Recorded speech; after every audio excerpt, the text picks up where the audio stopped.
Bienvenue dans cette nouvelle édition du Non-Stop Info. Au sommaire de l'actualité, la visite de Michel Kafando en France se poursuit. Le président de la transition du Burkina Faso s'est rendu au siège de la francophonie ce mardi où il s'est entretenu avec la secrétaire générale de l'institution, Michaël Jean.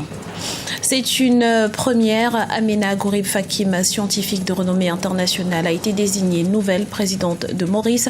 Sa prestation de serment est prévue pour ce vendredi. Et puis la campagne de sensibilisation sur le changement climatique bat son plein à Madagascar. La saison des intempéries se poursuit sur la Grande Île après l'épisode de la tempête Shedza en janvier 2015.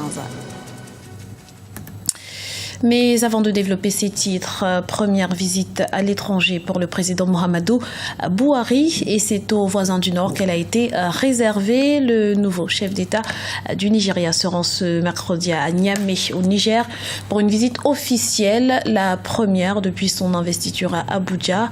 Une visite placée sous le signe de la coopération régionale dans la lutte contre Boko Haram, signe de son engagement contre ce mouvement terroriste.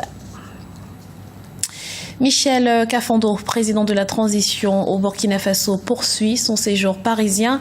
Au programme ce mardi, une audience avec la secrétaire générale de la francophonie, Michaël Jean, et une rencontre avec les membres de la communauté burkinabé en France. Lise Elsie Akizimana. C'est ce mardi 2 juin 2015 que Michel Kafando, le président de la transition du Burkina Faso, a été reçu par la secrétaire générale de la francophonie, Michaël Jean, au siège de l'Organisation internationale de la francophonie à Paris, en France. C'est un témoignage, je dirais, qui est concret de l'intérêt que l'organisation, qui est une organisation commune à tout le monde, à nous tous, de l'intérêt que l'organisation porte au Burkina Faso de façon générale, et de l'adhésion aussi que Madame la secrétaire générale et l'Organisation internationale de la francophonie apportent à la transition que nous menons actuellement au Burkina. J'ai eu l'occasion donc de la remercier, je le dis encore ici plus fort. L'Organisation internationale de la francophonie s'est impliquée dans la restauration de la démocratie au Burkina Faso. Ainsi, par exemple, du 10 au 14 mars 2015, Michaël Jean, la secrétaire générale de l'OIF, a envoyé une mission au pays des hommes intègres afin de rencontrer tous les organes électoraux et les acteurs de la société civile pour mieux évaluer l'aide que cette organisation apporte au processus électoral. L'expertise de l'OIF est de plus en plus demandé par les pays pour s'assurer qu'un processus électoral puisse se vivre dans les meilleures conditions possibles, parce que c'est là une carte de crédibilité pour tout pays qui a l'intention d'attirer vers lui des investisseurs, pour tout pays qui veut avancer aussi sur des fondations solides et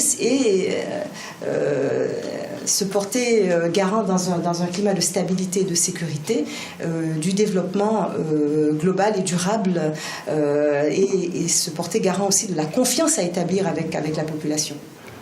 Le président burkinabé est en visite en France depuis le 31 mai jusqu'au 7 juin. Il a ouvert sa visite avec une rencontre officielle à l'Élysée où il a été reçu par son homologue français François Hollande. Une occasion pour renforcer la coopération bilatérale et faire le point sur le processus électoral en cours au Burkina Faso. Le président de la transition, Michel Kafando, rencontre ce mercredi la communauté burkinabé qui vit en France. Confusion autour du processus électoral au Burundi. La tenue des élections générales censées débuter ce 5 juin reste compromise en raison de manifestations quasi quotidiennes qui secouent la capitale Bujumbura. La CENI a redonné ce mardi la responsabilité de la décision d'un report à la présidence. Rappelons que les chefs d'État d'Afrique de l'Est réunis en sommet à Dar es Salaam en Tanzanie dimanche avaient demandé un délai supplémentaire d'au moins 1 mois et demi. Amina Gourib Fakim, nouvelle présidente de Maurice. Elle a été désignée ce lundi par le gouvernement et devient ainsi la première femme à occuper cette fonction au sommet de l'État. Son portrait avec Fanny Monichi. C'est la première femme à devenir présidente de la République à Maurice. Amina Gourib Fakim a été désignée ce lundi 1er juin au cours d'une réunion spéciale du Conseil des ministres. Elle succède ainsi à Kailash Pouriag qui a démissionné vendredi dernier après une cohabitation difficile avec la majorité en place.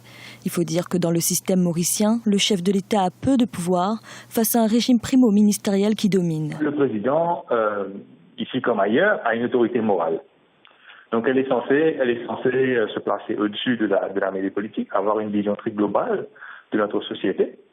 Ce qui, la pratique jusqu'ici, de ce qu'ont été les présidents se sont beaucoup intéressés aux questions sociales. Maintenant, du point de vue constitutionnel, bien évidemment, le président de la République a quelques pouvoirs de nomination par rapport à certains postes spécifiques que la présidente exercera en fait en collaboration dans la majorité des cas avec le Premier ministre. Amina Gourib Fakim est à 56 ans une scientifique et biologiste de renommée internationale, directrice générale du Centre de recherche phytothérapie de Maurice qu'elle a créé en 2011. Elle a également été doyenne de la Faculté des sciences de Lille, sans compter les nombreuses distinctions reçues au cours de sa carrière, dont le prestigieux prix UNESCO pour les femmes et la science en 2007. Un parcours qui suscite l'enthousiasme de la population mauricienne. Et c'est peut-être pour la première fois que les Mauriciens ont cette impression que c'est quelqu'un d'extrêmement méritant et d'apolitique qui accède à ce poste. Amina Gourib Fakim est une espèce d'icône nationale, je n'exagère pas trop en disant cela, dans la mesure où elle a eu un parcours personnel, académique exemplaire. Donc je pense que l'enthousiasme soulevé depuis qu'on a annoncé le nom d'Amina Gourib Fakim comme présidente de la République, c'est un enthousiasme basé sur le fait que les Mauriciens la jugent compétente. Ce qui rajoute encore à sa qualité, c'est le fait qu'elle soit apolitique. Amina Gourib Fakim prêtera serment ce vendredi 5 juin. Elle sera la 6e personne à occuper la fonction présidentielle depuis 1992 et l'instauration d'une république à Maurice. Comment lutter contre le changement climatique à Madagascar? La question est plus que jamais d'actualité au moment où la grande île subit des inondations de plus en plus graves qui affectent la région centrale des hauts plateaux où se trouve la capitale Antananarive. Et à cela s'ajoute la sécheresse prolongée qui sévit dans le sud. Le point avec Ibarra Ndiaye. Madagascar est souvent à la merci des intempéries. Près du quart de la population, soit environ 5 millions de personnes, vivent dans des régions à risque. Et chaque année, on dénombre de nombreux sinistres causant d'énormes dégâts matériels et humains. Il y a eu l'inondation, mais il y a eu également la sécheresse dans le sud de Madagascar.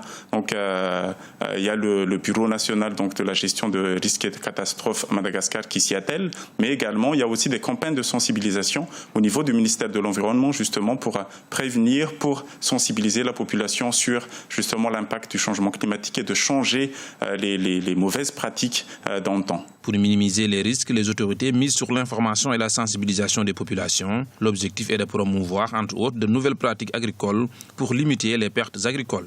Quand on parle de changement climatique, moi j'ai toujours tendance à dire à la population locale justement qu'il faut déjà commencer par un changement de mentalité, parce que une des pratiques qui est néfaste chez nous, c'est tout ce qui est culture sur brûlis, qu'on appelle communément là-bas donc le TAVI. Donc c'est essayer de leur dire ben voilà, il va falloir changer de comportement, brûler justement donc la forêt ou pour avoir un peu de pâturage pour les bétails. Donc ça c'est une pratique qui est communément utilisée partout dans l'île et que des fois ils maîtrisent pas justement les feux et que après ça détruit considérablement les forêts à Madagascar. Si une partie du pays fait régulièrement face aux inondations, le sud de l'île est confronté souvent à la sécheresse. Et un mot de sport pour clôturer cette édition. Sepp Blatter jette l'éponge. Le président de l'instance internationale du football a annoncé ce mardi 2 juin sa démission à la suite des nombreux scandales financiers et de corruption qui éclaboussent l'institution. Il souhaite la tenue dans les plus brefs délais d'un congrès extraordinaire pour élire son successeur. Mais d'ici là, Sepp Blatter conserve toutes ses compétences. Ainsi s'achève cette édition. Nous vous remercions pour votre fidélité. Retrouvez dans un instant une nouvelle édition de l'information sur Africa 24.